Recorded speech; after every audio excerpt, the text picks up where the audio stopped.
नमस्कार विद्यार्थी मित्रांनो, आज आपण बघणार आहोत की कमी शिक्षणात कोणती परीक्षा न देता सरकारी नोकरी मिळवू शकता तुम्ही. भारतीय डाक विभागात GDS ग्रामीण डाक सेवक पदासाठी मोठी भरती 2026 जाहीर झालेली आहे. त्याच्याबद्दल आपण थोडक्यात बघणार आहोत.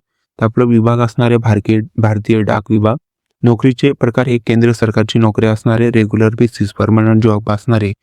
नोकरीची ठिकाणे संपूर्ण भारतात असू शकतो. तर इथं कोण कोण अर्ज करू शकतात, तर ऑल इंडिया उमेदवार या भरतीसाठी पात्र आहेत. पुरुष आणि महिला दोघे अर्ज करू शकतात. इथं कोणत्याही अनुभवाची गरज नाही. प्रेशर उमेदवार सुद्धा अर्ज करू शकतात. वयमर्यादा किमान वय 18 तर कमाल वय 40 असणारे. SC/ST उमेदवारांना 5 वर्षाची सूट, तर OBC उमेदवारांना 3 वर्षाची सूट असणारे. निवड प्रक्रिया या भरतीसाठी कोणती परीक्षा नाही. 10वीच्या गुणांवर थेट मेरिट लिस्ट लागणार आहे.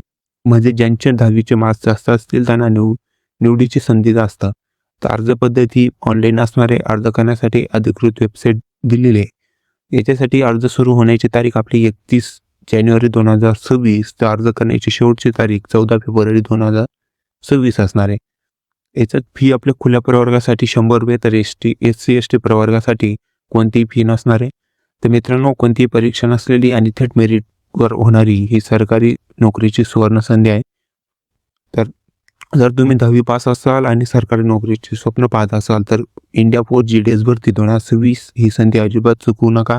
अशा दररोज नवीन सरकारी भरती अपडेट्ससाठी आपल्या टेलिग्राम चॅनलला जॉईन करा. लिंक डिस्क्रिप्शनमध्ये दिलेली आहे. व्हिडिओ आवडला असेल तर लाईक करा, चॅनलला सबस्क्राईब करा आणि ही माहिती आपल्या मित्रमैत्रिणींना शेअर करा. धन्यवाद.